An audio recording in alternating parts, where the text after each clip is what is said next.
I can feel the love, can you feel it too? I can feel it all. I can feel it all.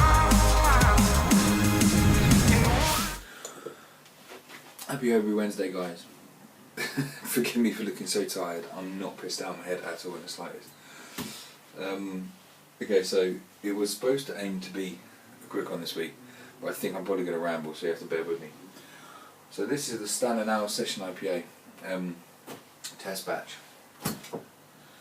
which I'm going to... Good start. Which I'm going to go at. Now, we had a barbecue party for my wife on Saturday. They were having, what the heck is that? And this. But I was trying to leave it.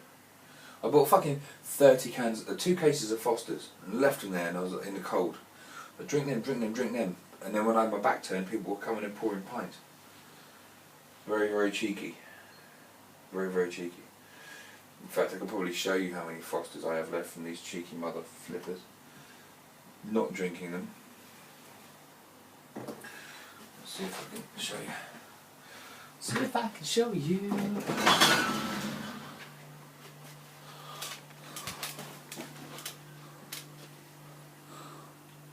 Loads of Foster's left. Absolute load of them. Whatever, they're obviously no decent beer, that's all I'll say.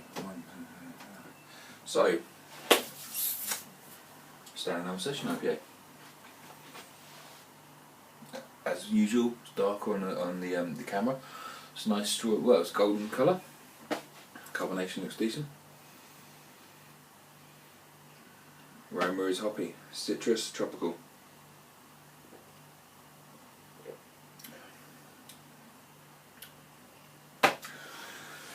Happy with that. I think I've already sent a couple out. I will send more. Yeah, happy with that. The bitterness is on the low end. I think it was around 36 or whatever. If you look back at the previous video, I'll probably tell you.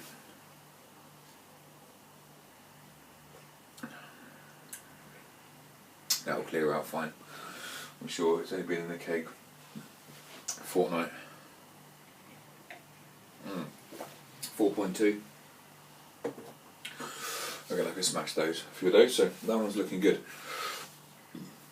Got beer mail from Analog in Qatar, his first ever all grain,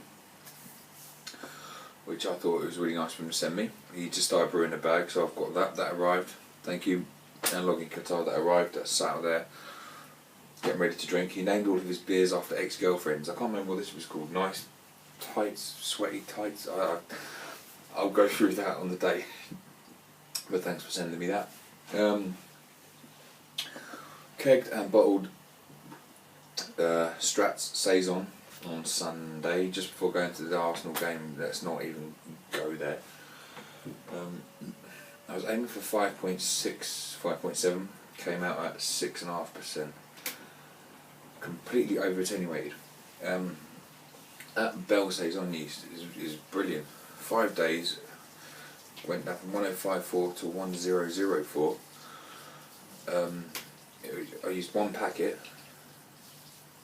as an original gravity of 105.4 when it's supposed to be 2. I rehydrated it, pitched that as you saw probably in that previous video, and it went mental. But done it all in 5 days, so that's brilliant. Had a taster of the trial jar, and that tastes, well, really, really good actually. So that's in the keg carbon and in the bottle carbon. I'll get those out to some people as well. Okay, what else? Oh yeah, I thought the wife was coming in. Obviously last week I said which one do you want, so Belgian Blonde overall winner, so I'll brew that on Sunday, so the footage of that is up and coming. Okay, so updates to do with Cuckoo. That's probably the reason I'm looking so drained. Not only do we have the London Craft Beer Festival on Friday, just gone, but I'll come to that later. Then a weekend of drinking, so you've got a full-time job, dad to a 14-month-old, plus trying to start a brewery. It's absolutely tiring, as you can probably see. Now, I have been watching your videos, you know, flat beers, cherry style, Tube Dino's step up drill bit. I've been watching them, I just haven't been commenting, because instead of doing what I used to do, which was at work and then come home and then watch them and then comment as I'm watching, I'm doing it like walking to work now, because that's the only time I have. So I am watching them. Before anyone thinks I'm not, I'm just commenting a lot less. I'll try and sort that out, but to be honest, yeah, I am still watching it, to watching all your videos anyway, as best I can. Right, bottled,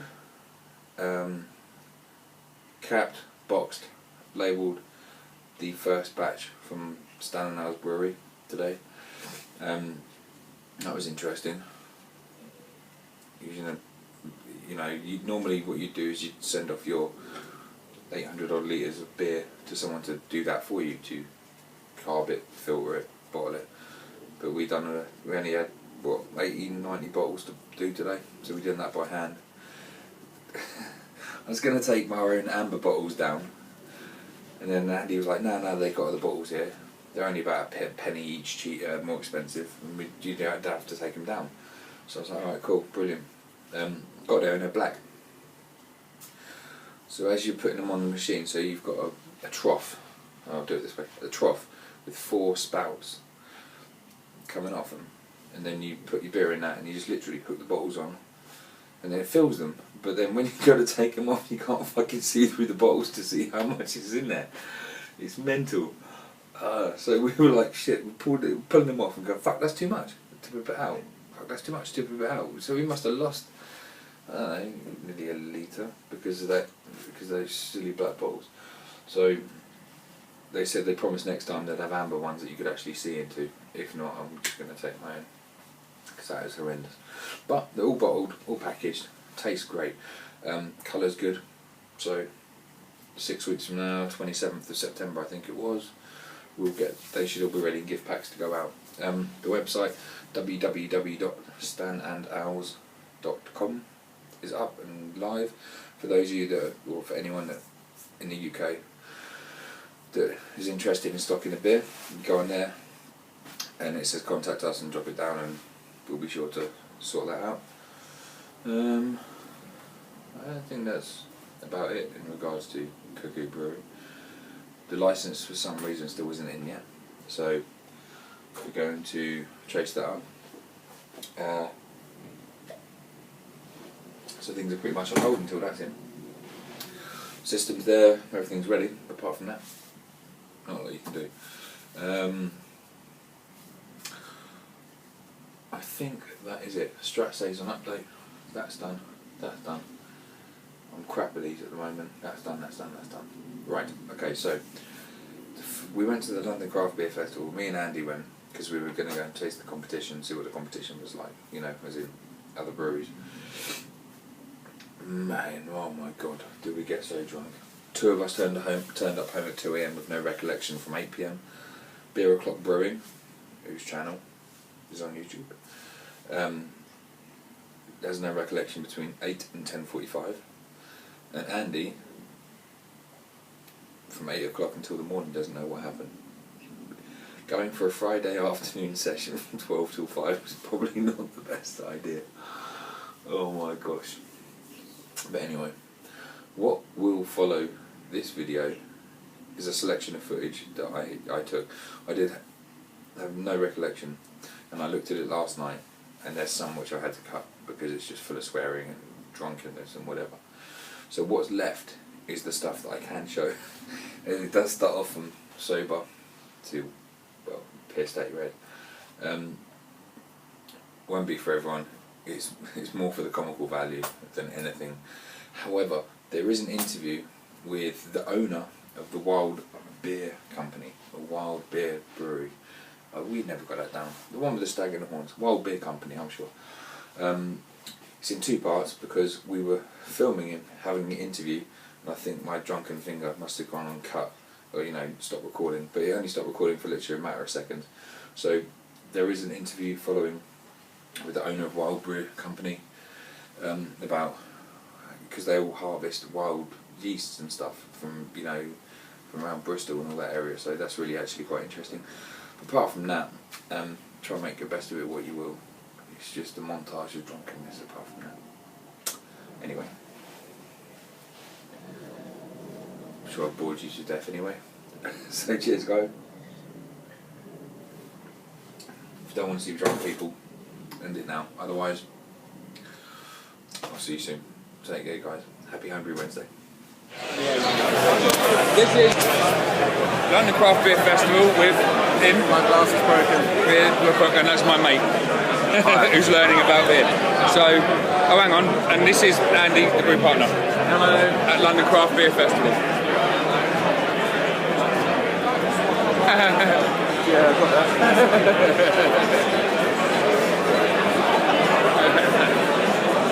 So nice people putting fingers up as per usual. We're in East London after all. So we've got to do a quick body before we get too pissed. That's all right. That's a bit. Right. What's that one? Mango lassi. Well, it was. It's gone. It's gone now. It's gone now. And it had mango ice cream on it. So do you want a flake in that? Hot punter. Still hot boil. My video next week is just going to be snippets of everyone getting more and more pissed. Andy, so what's your favourite beer so far? Favourite beer so far? Pogo. What? Pogo. Pogo, yeah. Pogo. Wild beer company.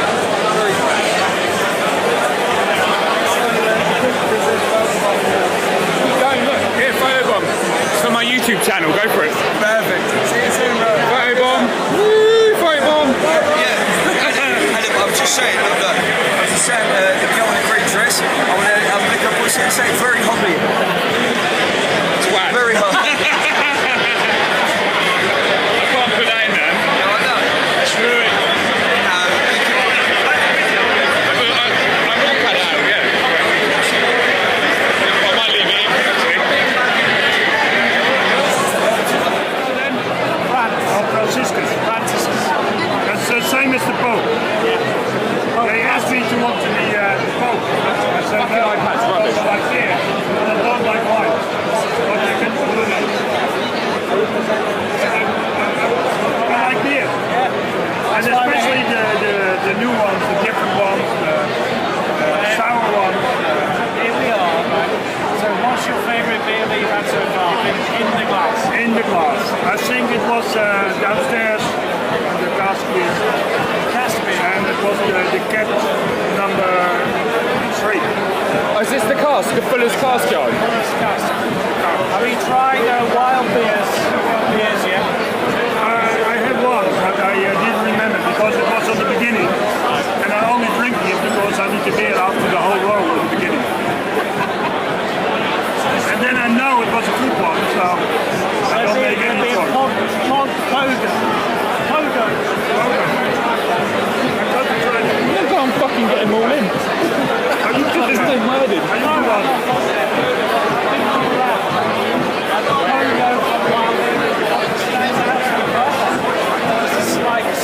I think we should call that a day, don't you? Because I can't hear shit. So like you forage for some of your ingredients. Start, no, Andy, go back from the beginning. Go on, no, seriously. I have, yeah, go. Go. So some of the ingredients that you actually forage. We make beers with wild yeast, we make beers with forage fruits or forage herbs and that kind of thing. So there's a beer we make annually called Redwood, which we forage fruits, hedgerow fruits in the autumn and age it in oak barrels for a year and then release it the following autumn. And the wild yeast and bacteria on the skins of the fruit help re-ferment, secondary ferment in the oak barrels and produce really complex sour beer. So that would be something like you would forage for blackberries off the side of the road. Well, more likely out of hedgerows in the fields rather than ones that are on the side of the road. But blackberries, rose hips, things like damsons, we'll put a few apples in there, we'll put some sloes, all those kind of hedgerow fruits, and then the naturally occurring yeast bacteria on the fruit skins helps give a secondary fermentation on the... So if you were making a beer, you would ferment it kind of with a regular beer yeast, and then you would use wild yeast on the fruit to do a secondary fermentation. We use lots of different techniques, so yeast and bacteria culture from our local environment, and we keep that going a bit like a sourdough culture. Yeah. And so each time we brew back to that, we'll put in 2 oak barrels full of our Somerset Wild beer to inoculate the next batch, and we'll take some back out to go into more barrels in the future as well. And so with those kind of wild yeast cultures, is it easy to control what you're getting, or is every beer kind of lottery where you know what's coming but you don't know what exactly is coming? Yeah, kind of. You've always got a much bigger risk than if you were just brewing with a traditional brewer's yeast with a Saccharomyces strain. We've almost, as an industry, we've trained yeast to be quick and clean and efficient, and the wild yeast and bacteria, they just do their own thing and behave. The weather conditions, whether we've got a cold, wet summer or a dry, hot summer will affect beers in the barrels and how they react over time. As the brewer, you have an idea of what's going to happen. Yeah, of course. I mean, in the same way that any kind of artisan cheese maker, bread maker, wine maker, we all let natural processes and ingredients play a big part of what we do. We play within the parameters though, so we have a good idea of how it's going to go, but you never quite know. There's always an element of roulette. Right. Well, I mean, the beers that we've tried from your brewery today have been good quality. Pogo, is it Pogo? Yeah. That was one of our sort of team's favourite beers. Can you tell us a little bit about how you came to make that beer? So Brett, who is brewing director, my co-founder, he's Californian by birth, and one of his favourite fruits is guava, and he probably talked about making a beer with guava for a best part of 4 or 5 years now, and this was kind of him wanting to do that and get some guava in a beer. We also use some passion fruit and some orange zest in it. So it's a big fruity modern pale ale thing. It's fun. It's a juicy fruity beer and easy drinking in the summer. And in terms of like wild beers in the winter, have you got anything for 2016 for winter that we can look forward to? You want to look forward to Schnoodlepip, which is an annual release that we do. That'll be out in a couple of weeks' time. I think I've tried that one, yeah. It's a banging beer. And then there's a couple of really special things on the way. Breakfast of champignons, a mushroom sour. So Mushroom? you definitely want to look forward to that. Can you elaborate on the mushroom? Because I hate mushrooms. How are you going to make me like that? You got to wait and see. This is something special. It's been in the making for quite a long time, so pretty excited about it. One of our guys is a huge mushroom lover and mushroom forager, and he can't wait to bring that out. I have a personal question now. I'm about to do a salted caramel milk stout to brew one of those. Now I've tried your Millionaires one. And I didn't know about that until I'd already done my recipe. Okay. And I've tried it and it's really, really good. Are there any tips to getting the caramelly flavour? Caramel flavour? The malt, using the right malts that give caramel character is really important. And using good quality sea salt really helps get the right level of salt in there. I was trying. Right, so that's this Andrew from Wild Brew Company. Wild Beer Company. Thank you very much. There you go. Filming.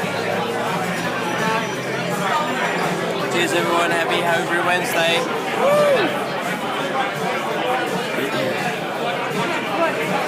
And this is Beer O'Clock Brewing. That's me.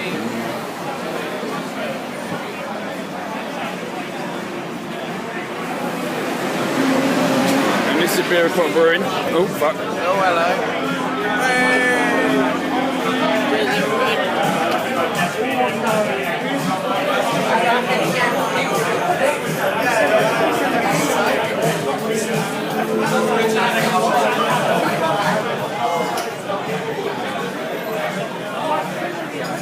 Well, people don't really want to fucking say anything, do they? What's that? People don't really want to fucking say hello to us. I will say hello. Hello, everyone. Happy Henry Wednesday. 3 o'clock brewing here. Having a really good time at the London Craft Beer Festival. Good to meet some fellow homebrewers. It's a really good time. Now, Amazing. Really like it. Like I said, I've been to the Great British Beer Festival a couple of times, and I also think that this festival is a little bit better because it's, you know, more kind of intimate and a really, really, really good time. Cheers, guys. we're a little bit shit at actually trying to find something that's worth being filmed, aren't we? Yeah, I'm a little bit fucking pissed. So I'm drinking neck oil from a pub. This pub here, wherever it is. It's a good beer, neck oil. Cheers, everyone. And there's Andy. Nope.